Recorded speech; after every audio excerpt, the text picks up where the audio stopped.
Bonjour Emmanuel, bonjour Francis. Bonjour tout le monde. Salut Francis. Salut, Voilà, alors, Emmanuel, salut Henri.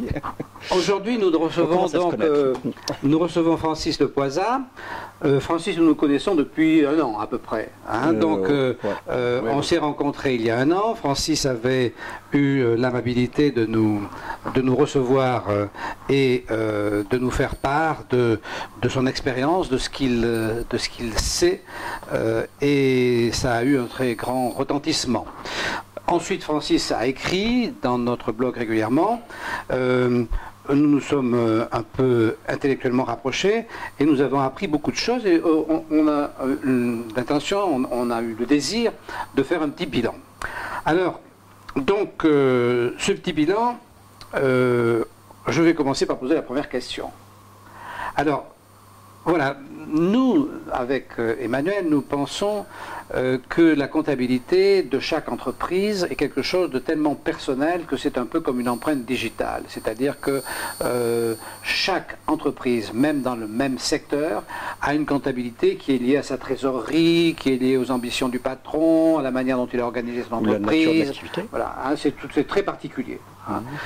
L'administration, pour pouvoir prélever le dû de l'État, qui est légitime quand il est prélevé normalement, l'administration oblige chaque entreprise à avoir un plan comptable de manière à mettre les choses un peu sur une lisibilité commune. Uniformité. Ouais, c'est l'uniformité surtout. Ouais. Alors que rien n'est uniforme, on est bien d'accord, aucune entreprise. Je fais un petit aparté. Est identique. Oui, allez-y. Il faut faire une distinction entre les commerçants et les non-commerçants. Les professions libérales n'ont pas l'obligation de tenir la comptabilité suivant le plan comptable. Ouais, ah bon. Cet exemple, je le prends par exemple pour ma fille. Je lui ai appris à tenir sa comptabilité. La semaine dernière, quand je suis monté à Paris, j'ai acheté un petit logiciel qui s'appelle Ciel. Et elle peut tenir sa comptabilité, c'est-à-dire qu'elle-même va créer ses postes de charge. Poste de recette, c'est simple, hein, restauration, d'œuvres d'art. Les postes de charge, c'est très spécifique pour elle. Elle ne fait pas des achats. Vous êtes boucher, vous faites des achats. Vous êtes barman, vous faites des achats. Elle ne fait pas d'achats, elle vend que ça. Revenons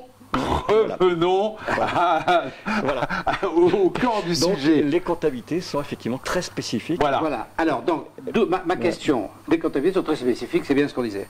Donc, ma question, c'est que le conflit, la plupart des conflits fiscaux, si l'on exclut les tricheurs qui sont, franchement, de mon point de vue, pas en une quantité industrielle, la plupart des redressements sont basés sur une appréciation différente entre le plan comptable et la réalité de la comptabilité de l'individu. C'est-à-dire, si je prends l'exemple des empreintes digitales, on est dans la position où il y aurait au tableau une empreinte digitale, on serait convoqué et on nous dirait « Est-ce que vous êtes comme celle-là » ? Ah non, vous n'êtes pas comme celle-là, ben alors vous êtes condamné. C'est-à-dire que si vous voulez, on est souvent condamné sur une différence par rapport au plan comptable qui en fait est tout à fait explicable dans la société ou dans l'entreprise, mais que le fisc n'accepte pas. Non, il ne veut pas la prendre en compte. Alors c'est un peu plus complexe. Vous posez, vous les contribuables, la question toujours pourquoi je suis vérifié. Il y a dans l'administration fiscale des cellules de programmation du contrôle fiscal.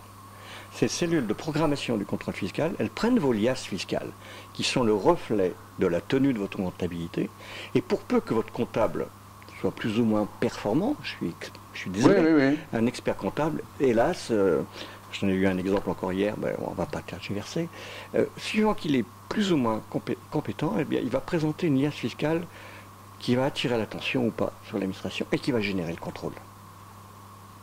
D'accord. Voilà. S'il est performant, exemple, la TVA au passif du bilan. Alors ça, si vous avez de la TVA au passif du bilan, vous avez un contrôle fiscal. Ça, c'est parce que le comptable n'a pas été assez doué. C'est tout. Ça peut se camoufler. Oui, donc c'est bien ce que je disais, c'est-à-dire que c'est la mise en conformité d'une comptabilité, la mise en uniformité d'une comptabilité qui, si elle n'est pas faite adroitement, génère un conflit intellectuel entre la vision du fisc et la vision de l'entrepreneur qui finit par un redressement, et la plupart du temps pas justifié, mais puisqu'il y avait une réalité. Ils viennent, c'est qu'il faut trouver quelque chose. Voilà, ils viennent, pourquoi ils viennent, pourquoi? Parce qu'ils ne sont pas venus au hasard. Jamais ils viennent au hasard. Il y a la programmation du contrôle fiscal. J'ai jamais été personnellement à l'origine du choix d'un seul dossier que j'ai contrôlé. C'est ma hiérarchie qui me disait, voilà un bon dossier, vérifiez-le, tel motif, analyse du bilan, analyse du compte de résultat. Vous allez chercher ça. Ah, évidemment, moi, contrairement à mes collègues inspecteurs des impôts, sachez que la formation d'un inspecteur des impôts, c'est 3 mois à l'école des impôts. Je ne sais plus comment ils l'appellent maintenant. Hein, c'est pas beaucoup quand même. Hein. Comment? C'est pas beaucoup, 3 mois. 3 mois, c'est rien. C'est rien quand je vois arriver des inspecteurs des impôts qui viennent contrôler une comptabilité, je ne vais pas dire monstrueuse, mais d'une grosse société. Ils sont complètement... Alors, moi, j'ai une formation, j'ai fait des études de droit, des études de sciences économiques, un 3e cycle de gestion financière. Je me suis posé à un certain moment, c'était un peu long de faire expert comptable, et puis bon, c'était pas mon but, je voulais faire autre chose. Je suis devenu inspecteur des impôts par accident, je vous ai déjà raconté, c'est pas la peine ouais, bon. Mais j'ai une formation comptable solide. Quand je me suis retrouvé à l'École nationale des impôts, à Clermont-Ferrand, où j'ai connu ma femme, par ailleurs. Je voyais mes petits collègues, mais ils étaient... Alors moi, j'étais au fond de la classe en train de... Un jour, je me souviendrai toujours, le prof de comptabilité m'appelle, parce qu'il en avait marre de me voir ronfler. Il me dit, alors, montrez-leur comment... enseignez-leur comment faire une contrepassation d'écriture. Personne ne comprenait les cours qui étaient donnés par cet individu qui était inspecteur principal. Hein. Il prétendait être puissant en comptabilité et tout. Bon, personne ne comprenait rien. Ma femme me disait qu'elle ne comprenait rien. Bon. J'arrive au tableau, 10 minutes. Oh là, 10 minutes, j'explique. Ah, tout le monde était ébahi, tout le monde avait compris. Parce que c'était clair. Une contrepassation d'écriture. Vous savez qu'en matière comptable, vous n'avez pas le droit de biffer, effacer. Voilà. Ouais. Vous avez une possibilité comptable de dire, cette écriture, je me suis trompé, je fais une contrepassation. Et ça, c'est une technique. Mais une technique simple. Ma femme me dit, Bon, donc, ce qu'on veut savoir, ce que vous nous dites, c'est que la formation comptable des inspecteurs des impôts laisse à désirer. 0. Ouais, d'accord. C'est vous qui le dites, 0. Donc, 0. J'en ai rencontré. Donc, quand on a donc à l'issue de cette formation 0, on a évidemment, moi j'en suis le témoin personnel et tous les gens qui viennent voir ce blog ont la plupart les mêmes problèmes. On a donc des redressements qu'on ne comprend pas. Donc vous dites, on est face à de l'incompétence. Oui. On est face qu'à de l'incompétence ou on est face aussi à du vice? Est-ce qu'on est face à de la méchanceté ou est-ce qu'on est face vraiment qu'à de la bêtise et de l'incompétence? Parce que, excusez-moi, mais pour faire une activité dans laquelle on n'est pas compétent, quelque part, il faut être un petit peu bête. Parce que la première des choses qu'on fait quand on a envie de faire quelque chose, c'est apprendre. Et apprendre, et tant qu'on ne maîtrise pas, on ne fait pas. Bon, donc, si vous voulez, on serait en réalité, d'après ce que vous me dites, face à l'incompétence, donc à la bêtise, plus que face au vice où il y a aussi le vice. Alors, c'est pas un vice. J'ai vécu, moi, cette administration où tous les 15 jours, on avait des réunions de brigade, on faisait des statistiques. On parlait que de ça. Oui. Et ces statistiques, ça aboutissait à faire une forme de compétition entre les collègues qui disaient, moi, il faut que je sois bon, parce que sinon... voilà. Donc, bon, non mais quand on dit il faut que je sois bon, des rappels. Il faut que je fasse des redressements. Il faut que je fasse des rappels. D'accord. C'est ça être bon. Je me souviens d'un pauvre abruti qui s'appelait Coronel. Ah ça, il faut que je le cite. Inspecteur des impôts. Et ce type-là, socialiste, pur jus. Un jour, je discute de comptabilité avec lui, puisqu'on parle de comptabilité. Je dis, la comptabilité, c'est la science des ânes. C'est simple. Débit, crédit. Il y a toujours un débit en face d'un crédit. Il avait un souci, lui, pour un dossier. Je lui dis, regarde le débit. Tu auras une explication. Oh, non, mais le crédit m'intéresse. Voilà. Comme le contribuable que je vais voir cet après-midi, c'est un pur problème comptable. La vérificatrice ne prend que le crédit. Total des virements de compte à compte. Mais de toute façon, c'est toujours qu'un problème comptable. Ils prennent quelque chose ou ils ne prennent pas. Voilà, si on regarde les débits, on a explication. Mais non, dans les débits... Non, mais les débits, ça ne les intéresse pas. Non. Voilà. Bon, donc, ça, c'est l'émulation malsaine, je dirais. Mais l'émulation malsaine, il faut avoir pitié de ces pauvres petits inspecteurs d'impôts qui, d'une part, comme je vous disais, n'ont pas le choix des dossiers, qui ont en face d'eux des chefs qui pensent qu'à leur carrière, et puis qui vont broyer l'inspecteur des impôts s'il ne se soumet pas. Ils vont essayer de le broyer. Moi, on a essayé de me broyer. comme je vous le disais tout à l'heure, à un moment j'étais très malade, parce que je voulais résister, mais ils n'ont pas réussi à me broyer. Donc il y a la pression, si un inspecteur des impôts ne rentre pas, je sais bien que ce n'est pas le sujet, ne rentre pas dans le cadre et donc ne fait pas suffisamment ce qu'on appelle de redressement pour les statistiques, etc., il subit une pression. Ah oui. Voilà. Il est mis petit à petit à l'écart, dans un placard. Puis c'est curieux parce que c'est un monde particulier. Ils sont dans leur microcosme. Ouais, c'est ça. C'est un microcosme. Quand vous dites ils sont vicieux, j'ai jamais rencontré de gens vraiment vicieux, c'est pas vrai. Ils sont entre eux, à se gargariser de statistiques, de résultats, de ce colonel en question là, qui disait mais tous les contribuables sont des tricheurs. Ah, je dis mais tu es un contribuable, donc tu es un tricheur. Tout ça. Et donc ces redressements, quand ils ne sont pas vraiment justifiés, amènent, comme beaucoup, amènent le contribuable victime, à la ruine. Allez, on va y venir à ça. Alors, on moi, je pense que, comptable, déjà. Oui, je pense que donc, ce qui est très important dans ce que vous venez de dire, donc on a, d'une part, alors, ce qui est très important, c'est que l'agent ne choisit pas les dossiers. Donc, vous dites que les dossiers sont choisis par la hiérarchie sur une analyse des pièces reçues.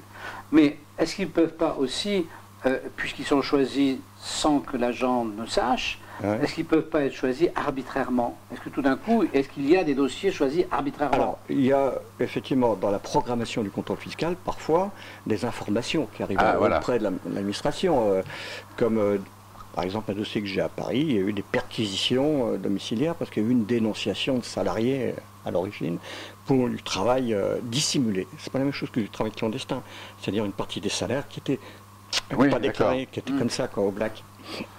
Bon, et donc il y a des informations. Mais moi je dirais que c'est un épiphénomène. Oui, c'est un épiphénomène, mais enfin ça dépend quand ça vous tombe dessus. Hein. Ah, c'est épiphénomène. Oui, parce que parfois c'est l'informateur, parfois c'est l'ex-épouse. Oui, bien sûr. Oui. Mais qui est solidaire à l'impôt, alors on rigole. Parce que bien, vrai, donc, j'ai eu un dossier à Paris, c'était ça, c'était l'ex-épouse qui était en plein divorce. Donc on a bien donc compris que l'agent n'est pas responsable du choix, que donc ce choix, on ne sait pas, donc il y a une énigme sur le motif de ce choix. C'est quand même un peu embêtant dans une démocratie qu'on ne sache pas pourquoi on a été choisi pour un contrôle, on devrait pouvoir le savoir, mais enfin bon. Et puis donc, moi je ne savais pas. Hein. Oui, vous ne saviez pas pourquoi vos clients étaient choisis. Clients. Je vous explique. Pour moi, c'était des clients. Et oui, pourquoi c'était des clients? Parce que je partais avec eux, la première chose que je faisais, c'était de briser la glace. Parce que, évidemment, je leur disais, monsieur, quand j'avais en face de moi, je n'attendais pas qu'ils me reçoivent les bras ouverts. Oui. Alors, des fois, ils étaient un petit peu tendus, agressifs et tout. Et puis moi, mon premier truc, c'était essayer que les choses se passent humainement, convenablement, etc. J'ai écrit récemment sur votre blog que j'ai jamais été à l'origine d'un dépôt de bilan. J'ai compris ça. Oui, mais ça c'est exceptionnel, hein, oui. Non, mais attendez, j'étais pas tendre. Non, mais on a compris aussi ça. Oui, C'est intelligent, on a bien compris. Alors, donc, pas le choix. L'inconvénient, donc, souvent, nos agents sont pas compétents. Pas compétents dans le domaine dans lequel ils devraient l'être. Voilà. Peut-être qu'en droit fiscal, ils sont formés. Par contre, il n'y a pas de vice particulier, mais il y a une espèce d'ambiance générale, une émulation qui vient des statistiques et des récompenses en quelque sorte, ou du moins de l'estime, qui n'est acquise par l'agent que s'il donne du résultat. Exactement. On est bien d'accord. Bien. Ouais. Alors maintenant, on va passer, puisque donc...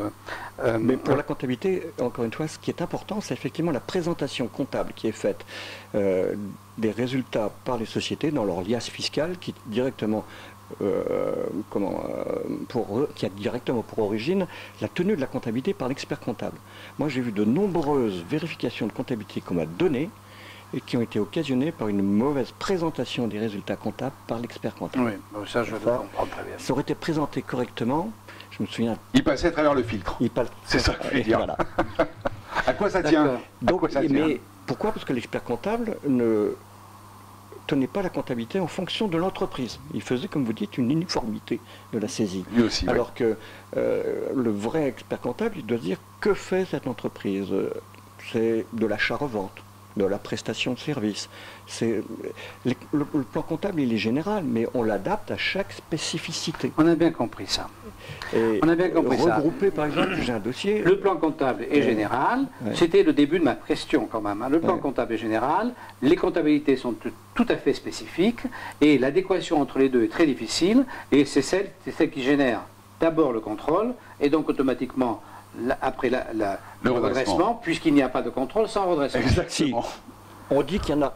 Et j'en ai vu récemment. Ah non, vous en avez vu? Oui, j'ai vu quelques... moi, ça m'est arrivé aussi d'en faire des contrôles sans redressement. Quand j'arrivais dans les entreprises, je me souviens que c'était encore des francs, des grosses boîtes, hein, c'était à la direction régionale de Marseille, donc il y avait un seuil de chiffre d'affaires. Je disais au chef d'entreprise, dès que j'étais là, je disais, bah, écoutez, s'il y a que 50 000 francs à gratter, pour moi, ce sera une fiche blanche. Ils n'étaient pas à l'aise. Ils se disaient, il est là pour plus. Bien, alors maintenant, nous allons clore la partie de Francis Lepoisa, inspecteur des impôts pendant 37 ans, c'est ça? Alors, 77 à 2011. Ah oui, c'est beaucoup. Alors, ça fait 30... oui, ça fait... Ouais. Non, donc là, monsieur Francis nous a quand même mis au parfum de la cuisine intérieure fiscale. Non, le mot cuisine, moi ça me plaît pas. Non, ça me plaît pas vraiment. Il nous a mis au parfum de la réalité. C'est pas une cuisine, c'est une réalité. C'est-à-dire que c'est pas quelque chose de délibéré ou de voulu. C'est parce que la cuisine, ça suppose un chef qui organise, etc. C'est pas quelque chose de voulu, c'est quelque chose qui est comme ça pour des problèmes que l'on comprend dès le départ. Hein, difficultés entre le plan comptable et l'entreprise, motivation des troupes par l'administration fiscale et statistiques, besoin de résultats, mais on sait pourquoi. Vous perdez de vue le politique là. Oui, mais besoin de résultats, on sait pourquoi. On n'a pas besoin de le dire. Parce que le politique a besoin d'argent en quantité industrielle. On s'en fout parce que l'argent qui est... Il y a une complète différence entre le montant des rappels fiscaux, 19 milliards paraît-il cette année, et ce qui va rentrer dans la caisse de l'État. Hein. Non mais 19 milliards, ça fait joli. Voilà. Mais je suis étonné quand même qu'ils ne rentrent pas les 19 milliards, parce que si j'en juge par mois, comment ils font pour ne pas les rentrer? Parce que moi, tous les procès que je fais, je les perds. Hier, pas plus tard qu'hier, j'ai un contribuable qui a reçu un avis de mise en recouvrement pour sa société. Ça fait 3 ans que j'ai réussi à gagner. On a organisé l'insolvabilité. Ah oui, d'accord. Rien.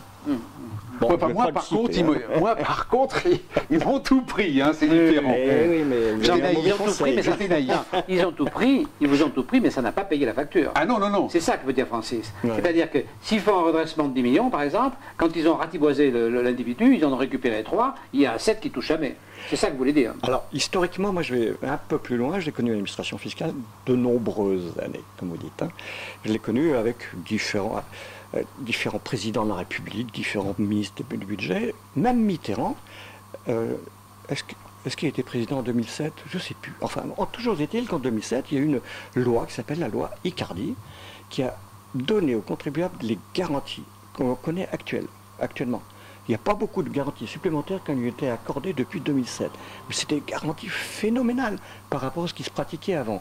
C'est-à-dire que l'administration fiscale, les chefs que j'avais à l'époque, c'était des gens qui raisonnaient en fonction des ordres qu'ils avaient, bien sûr. Hein. L'administration ne fonctionnait pas en interne comme ça. Elle avait des ordres qui étaient une certaine forme d'équité quand même dans le contrôle fiscal, des garanties. Pourquoi est-ce que la loi donnait des garanties aux contribuables? Si c'était pour ramasser plus de sous, on n'aurait pas donné des garanties. Parce que c'est là qu'on a vu, en procédure, simple vice de forme, même si l'impôt est dû, ça tombait, quoi, grâce à la loi Icardi. Bon. Tout d'un coup est arrivé Sarkozy, en 2002, au ministère de l'Intérieur. C'est un imbécile, Sarkozy. Lui, pour donner à manger au peuple, puisque vous dites c'est le peuple qu'il faut satisfaire, pour donner à manger au peuple, nombre de plaintes en diminution, statistiques. Il a commencé à raisonner statistiques pour dire, moi, le ministère de l'Intérieur, sous ma coupe, vous voyez, les statistiques, elles sont positives suite à l'action des services de police, etc. Puis tout d'un coup, il s'est trouvé propulsé au ministère des Finances avant d'être président de la République. Et là, pareil, il a inculqué à l'administration fiscale, il me faut des statistiques pour dire que je suis bon, que je puisse donner quelque chose à manger à ce bas peuple que je méprise. Et comme ça... après, on a eu les socialistes qui ont commencé avec des grosses gamelles telles que celle de Cahuzac, que vous connaissez, et puis d'autres qui se sont suivis. Alors ils ont essayé de redresser la barre en se disant on va lutter contre la fraude fiscale. Et pour eux, la fraude fiscale, le meilleur moyen, c'est de faire des rappels fiscaux. 5 milliards de plus en 5 ans. Bon, ça fait 25% de rappels. Oui, ça, on déborde un peu le sujet qu'on avait prévu de regarder aujourd'hui. Parce que si vous voulez... Oui, mais bien sûr, elle obéit l'administration. Moi, je pense aussi qu'il y a un phénomène de volonté, de terreur. Il y a la terreur fiscale, on en parlera un autre jour. Ah, oui. Alors, ce que je voudrais, parce que si vous voulez, il y a des... chaque fois qu'on détruit un individu, les autres autour, ils ont la pétoche, hein, et puis ils filent doux. Hein. Non. Donc, si vous voulez... Ah non, mais... enfin, moi, je parle pour mes clients, genre. Je leur dis maintenant, vous savez comment faire. Alors, deuxième point, donc on y arrive. On va parler maintenant de votre activité d'aujourd'hui, donc de conseils pour les gens qui sont en grande difficulté fiscale et d'aide. Alors, je voudrais qu'on essaie un petit peu de voir le profil de ces gens, ce que ça leur fait. C'est-à-dire que nous, on a notre expérience, mais c'est la nôtre. Elle n'est pas générale. Ouais. Nous, qu'est-ce qu'on a vécu? On a vécu un contrôle fiscal avec une discussion dans laquelle on a l'impression que ça ne se passerait pas finalement si mal que ça. Et puis on reçoit une notification qui est complètement invraisemblable. Le premier réflexe, c'est presque d'en sourire, de dire, bon, avec ça ne va pas aller bien loin. Et puis, aussitôt, vient une arme redoutable, c'est-à-dire les saisies, les garanties que installe immédiatement le fisc et qui tue tout de suite l'entreprise. C'est-à-dire qu'une fois ces garanties installées, plus de trésorerie, plus de crédit, plus de découvert, plus de possibilités de vente départ, rien. Et puis tout est figé. Et une très bonne note à la Banque de France. Oui, aussi. Tout est figé. C'est terrible. Ce que vous venez de dire est exact, parce qu'en droit traditionnel, quand vous avez affaire au juge civil, tant que vous n'êtes pas condamné, mais oui, on sait bien. Vous n'êtes pas condamné à payer. Il y a deux parties qui s'affrontent au tribunal, une qui réclame des sous à l'autre. Vous n'êtes condamné à payer à la partie qui revendique que lorsque le juge en a décidé. En attendant, on ne vous demande pas de produire des garanties, par exemple. Bien. La spécificité du droit administratif, c'est de vous dire, vous contestez, nous on dit que c'est sûr, on est la partie adverse. Vous êtes la partie qui vous défendez, vous dites c'est contestable, vous demandez à aller au juge, tribunal administratif, mais en attendant, il faut payer. Alors, il existe le sursis à paiement. Au-delà de 4 000... Oui, on l'a jamais le sursis à paiement. 4 500 € de rappel maximum, là vous n'avez pas de garantie à produire. Si vous avez plus de 4 500 €, on vous demande des garanties. Moi ça m'est arrivé combien de fois de dire, qu'est-ce qu'on peut produire comme garantie dans une entreprise comme celle que j'ai vue hier, où il n'y a pas de garantie, il n'y a pas de matériel, il vend sa prestation de service, il installe des cuisines intégrées. Bon, il achète, il les installe. Il n'y a pas de garantie. En banque, il est toujours à zéro parce que ça ne fonctionnait pas. Il est même en découvert. Donc, je vais produire le fonds en garantie. On va me dire, c'est insuffisant. Oui, absolument, parce que de toute façon, ils minorent ce que vous leur produisez. C'est terrible parce que je sais qu'à terme, ils vont me dire, vous n'avez pas produit de garantie, donc nous, on considère que la créance, faut la payer, avis à tiers détenteur à la banque. Et voilà. Bloquer la situation bancaire.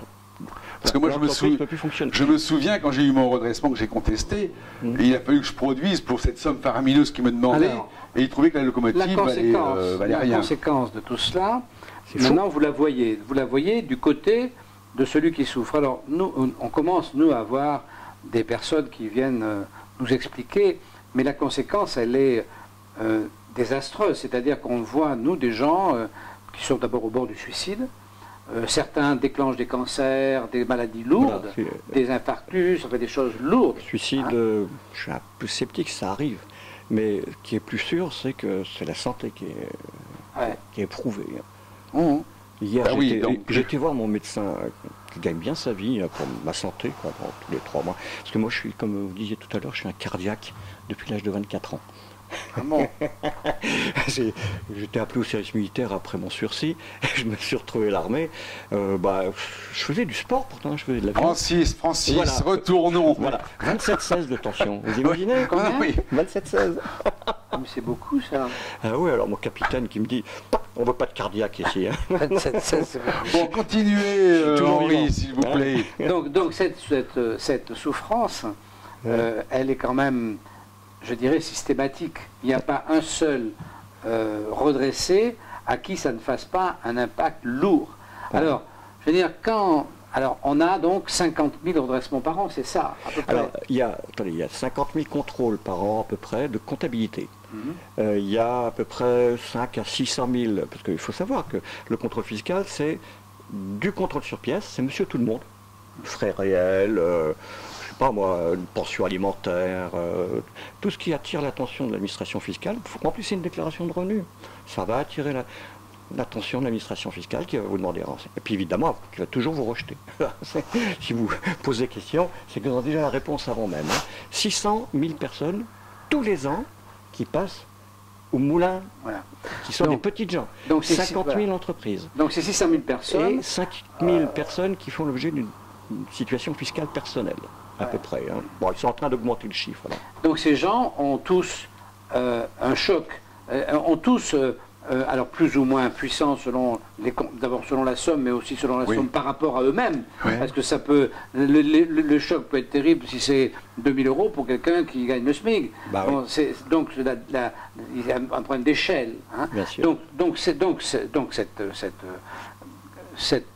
entreprise fiscale Bercy fait donc 600 000 agressions justifiées ou non justifiées, peu importe, qui entraînent chez les gens un choc psychologique lourd. Est-ce que quelque part, on vous en parle quand vous êtes inspecteur des impôts, est-ce que quelque part c'est un souci pour cette administration? Est-ce qu'elle y pense? Alors, pas du tout. La formation, elle est dit, c'est un peu la même chose maintenant avec le regroupement avec le Trésor, je crois qu'on appelle ça l'école nationale, la DGFIP.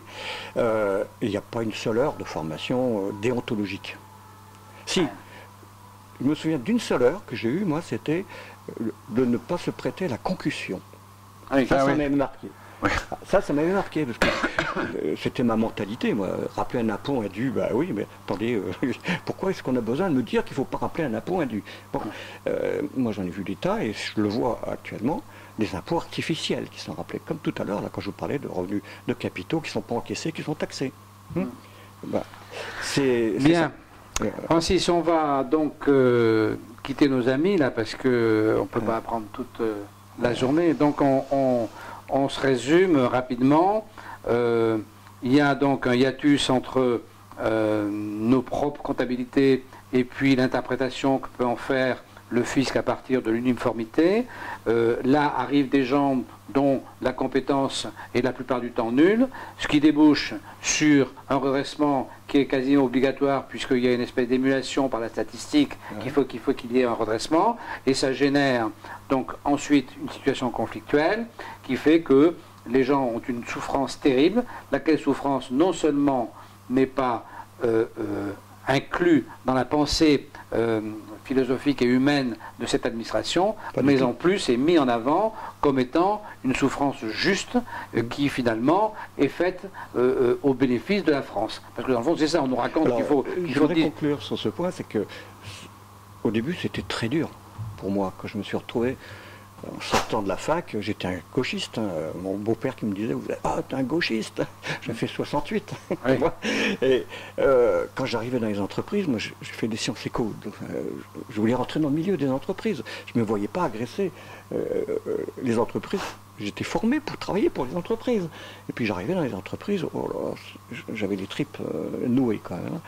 Et puis petit à petit, l'habitude s'installe. Et puis un jour, je tombe sur un contribuable qui me reçoit, qui me dit, mais vous vous rendez pas compte ce que ça fait pour vous, vous êtes habitué, etc. Mais moi, c'est la première fois que je suis contrôlé, ça me rend malade.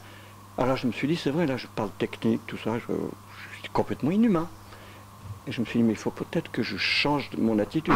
Et c'est à partir de là que j'ai commencé à faire ce que vous disiez, là, quand je vous disais tout à l'heure, à briser la glace, essayer de faire comprendre qu'en ce qui me concerne, ils avaient affaire à effectivement un inspecteur des impôts qui n'est pas là pour leur faire du bien, théoriquement, mais qu'au moins le comportement doit être là. Et malheureusement, c'est un problème de comportement. Mais si tous les inspecteurs du fisc étaient comme vous, d'abord, il viendrait ici parler à ce blog. Or, vous êtes le seul, je vous rassure. On n'a pas eu d'autres propositions. Et le pire, c'est qu'il m'agresse au travers de votre blog en disant mais pourquoi vous êtes resté si longtemps dans cette administration alors que vous la dénigrez sans arrêt. Moi, je dis mais moi, je suis resté dans l'administration en fonction de la formation qu'on m'a donnée et j'ai bien fait mon travail. Ce que vous venez de dire à l'instant, on tombe sur des gens qui sont agressés, qui sont écrabouillés, qui sont... Moi, je n'ai pas fait du bien dans ma carrière, que du bien. Mais je n'ai jamais été à l'origine d'un dépôt de bilan. J'ai fait comprendre aux gens que l'impôt qui est dû, il faut le payer, quoi. Tout le monde le paye, autrement, si on doit le payer que si on le veut... Oui, non, ça d'accord. Enfin, vous êtes le seul lanceur d'alerte fiscale. Est-ce qu'on me dit, mais monsieur, pourquoi vous êtes resté 33 ans à l'administration? Ah, curiosité, j'avais un directeur qui m'aimait bien dans le Vaucluse en 92, qui me dit, monsieur Le Poisat, vous êtes un excellent technicien, un excellent vérificateur. Parce que, soit dit en passant, mes résultats, ils étaient brillants. Bon. Mais ils tenaient la route. Bon, ils tenaient la route, c'était pas artificiel. Et mais il me disait, mais dommage, vous n'êtes pas un bon fonctionnaire. Un bon fonctionnaire, il me répond, parce que je pose la question, il me dit, c'est quelqu'un qui obéit. Mais je dis, mais moi j'ai prêté serment, monsieur, de remplir mon métier, de faire mon métier. Je le fais. Je veux dire, monsieur, je suis désolé, mais il ne faudrait pas une brillante carrière, comme vous m'avez dit. Ouais. Oh, bah alors ça, je m'en foutais complètement. Parce que, quand je lui bien. Bon, eh bien écoutez, Francis, ça c'est vrai, on aimerait que le fisc ait le visage que vous nous donnez, et on aimerait qu'il y ait des rapports, je dirais, humains et associatifs avec le fisc, parce qu'en réalité, nous sommes l'un et l'autre liés, l'État et les entrepreneurs en partie liés, devraient normalement travailler en toute intelligence, et donc on a un peu mieux compris pourquoi ça n'est pas le cas. Donc on vous remercie, et puis... oui. Ma femme me dit, elle qui était aussi inspecteur des impôts, mais elle s'est retrouvée la première fois qu'elle fait une vérification de comptabilité, comme elle dit, formation zéro, elle tombe dans une grosse entreprise, comme vous là-bas, toute la comptabilité. Elle est rentrée en pleurant à la maison, elle dit non, c'est fini, moi je ne fais plus de vérification de comptabilité. Elle a réussi, parce qu'il y a plein de métiers d'inspecteur des impôts, à faire autre chose que de vérificateur. Bon, eh bien merci d'être venu, Francis. À bientôt. À bientôt. Oui, à bientôt. Voilà, bah, j'aimerais bien quand même que... Il y a quand même des